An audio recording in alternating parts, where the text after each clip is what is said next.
Hi, I'm Forrest Hamilton. I started my journey in the gold and silver world way back in 1994 at the ripe old age of 17. I've been doing gold and silver so long that I remember when silver was $5 an ounce and gold was $250 an ounce. Granted, I've seen both of them at 8 times those numbers. Silver hit $50 back in 2011 and gold hit $2,000 back when Trump was in office. Just because I've been in the industry though for 25 years doesn't mean I'm an expert. Time doesn't make you better. The key to getting better is the experience. Experiential knowledge, I believe, is better than any books you can read or going to college or anything of that nature. So for me, experience is the key. And I'm going to tell you about an experience today that I think will really help you understand my journey and help you along your journey as well. And I like to call it my teenager moment. Back in the year 2000, Mike Fulgens had a huge meeting with our firm.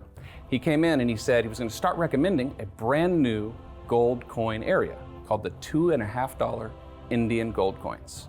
I knew nothing about it. I hadn't even heard about it, but I trusted Mike, so we all listened. Mike came in and he said, oh, it's the most predictable, cyclical investment area he had ever managed. He believed that every single time there was a market that really exploded, which was about once every 10 years, it was due to a few factors. You know, things like a new president coming into the office, inflation going up, interest rates really active, stock market shaky, a war going on. Any of that sound familiar? He also said beyond the investment side of it, that the coins themselves were some of the most beautiful coins in history. They were the first coin to have a fully encused design, which means, encused simply means that it's either hammered or pressed into the surface of a coin. So if you take your quarter out of a pocket, right, and you have George Washington's head there, you can rub your thumb on that and you can feel Washington's head raised up. The Indian, however, is fully pressed in. It actually looks like it's carved right into the surface of the coin.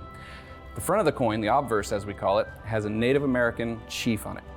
And it was the first realistic picture of a Native American chief in a war bonnet. The back of the coin, or the reverse as we call it, has a majestic eagle.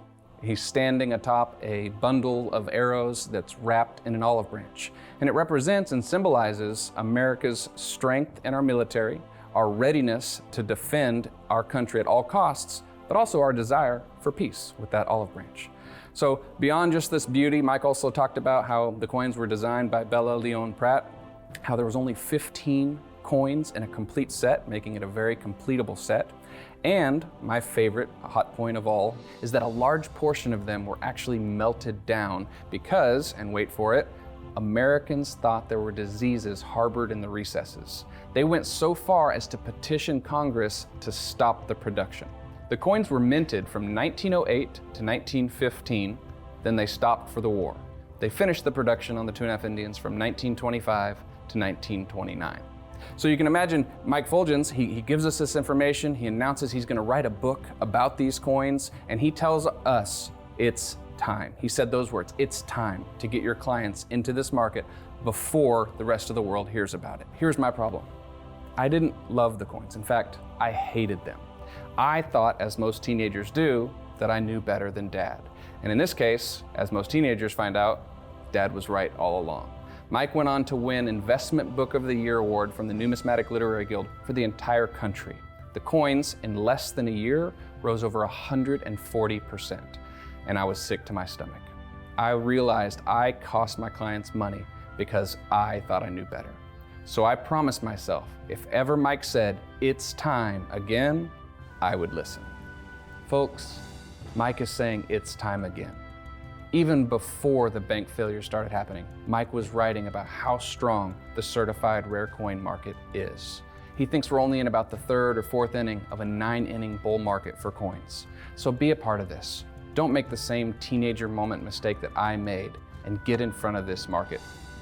Ask your representative for some of our 2020 program coins, see what our special show pricing is all about, and thank you for being part of the family.